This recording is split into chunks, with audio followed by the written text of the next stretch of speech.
In the previous video, I asked you to find the indefinite integral of this here. And then I also asked you to train yourself to keep an eye on anything of this form or of this form here. And then you should realize that looking at this, it's this form here. So your initial guess should be the inverse sine of kx. So when you differentiate this, it will give you this. So if you adjust the k here, if you make this to be a 3, then this here would be a 3, and this here would be a 9. So you can adjust this slowly to get to your destination here. So if you change this to, let's say, a 4 here, then this would change to a 4, and this will be a 16 here. Okay, but that's okay when this here is a 1. But what happens when you have something like this?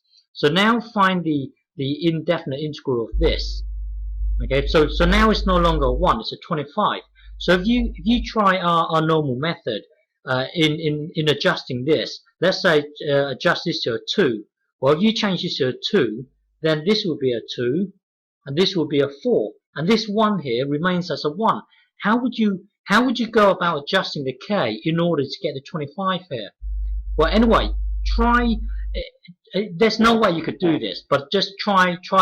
Pause and try and have a go. There's no way you could do it, but just try, just struggle, so that you can appreciate the answer later on.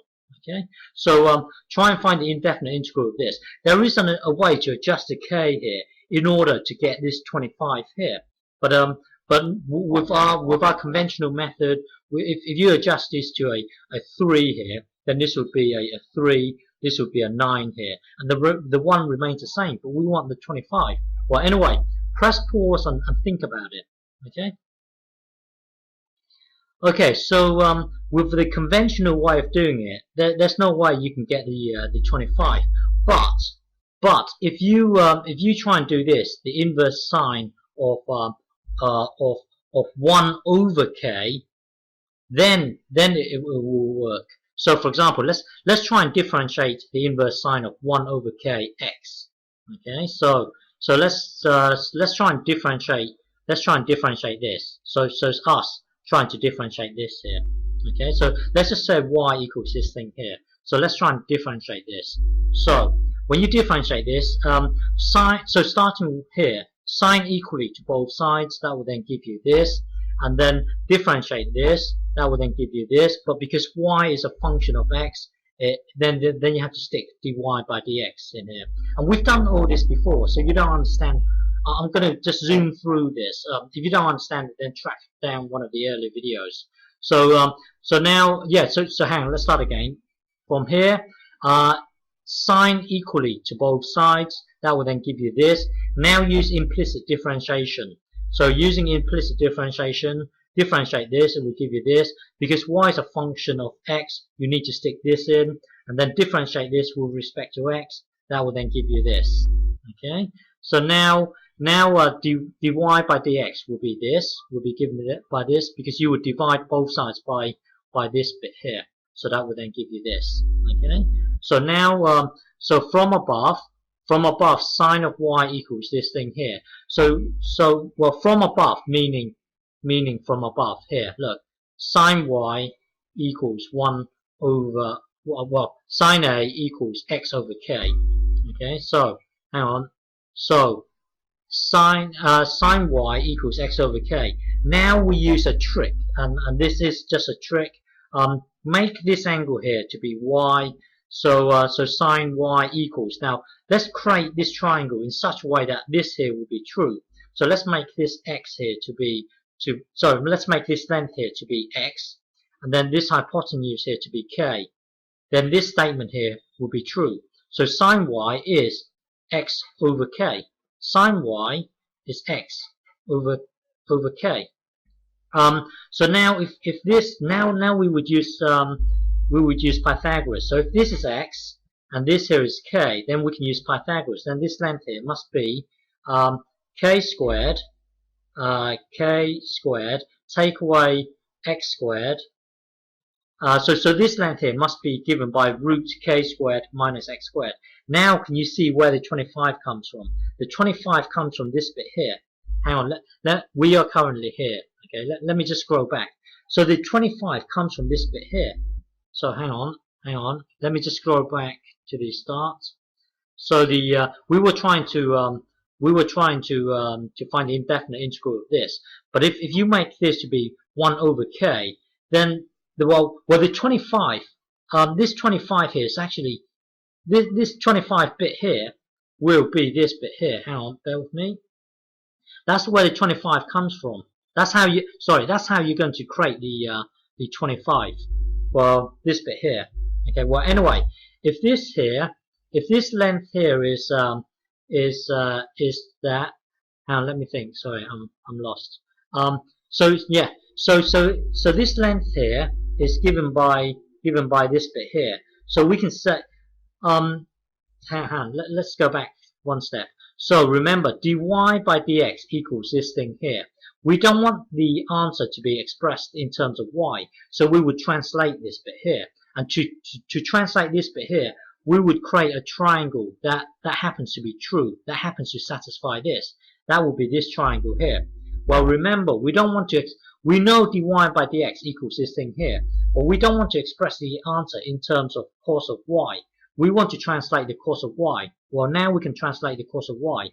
Well, currently sine y is this bit here. Cos of y would be this thing here. So we can say that cos of y equals this length here, which would be root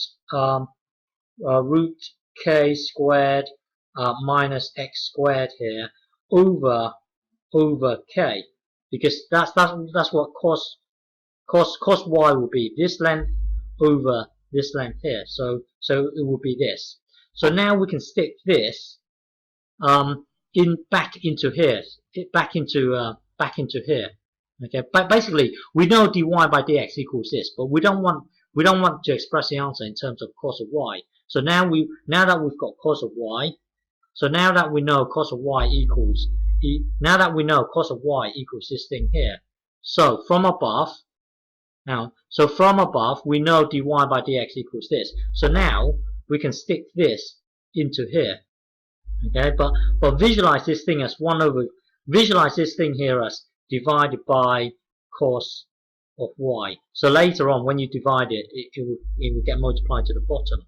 So the point here is that this bit here, visualize this bit here as this, divided by cos y here. Okay, remember cos y is this. So now 1 over k, which is this bit here, divided by, and then cos of y. Cos of y is this fraction here. Cos of y is this fraction here. So we can put the fraction into here. So now when you have one fraction divided by another, you times the reciprocal. So basically turn this fraction upside down. That will then give you this. Top times top, bottom times bottom, and basically the two k's here will cancel out, leaving you with this. Okay. So hang on. So when you differentiate this here, hang on. When you differentiate this here, hang on. When you differentiate this here, it will give you this. Okay. So when you differentiate this here, it will give you this. So let me think. Oh yeah. So if you want to integrate this here, you if you make this to be your guess, if you adjust this to be a 3, then this here would be a 3, this here would be a 9. It wouldn't give you this 25 here. But if you make the coefficient here to be 1 over k, then when you make this to be a 2 here, then when you differentiate this here, it will give you a 4 here. But the point here is that looking at this here, to get the 25 here, then you would make the adjustment here. You would make this as a 5.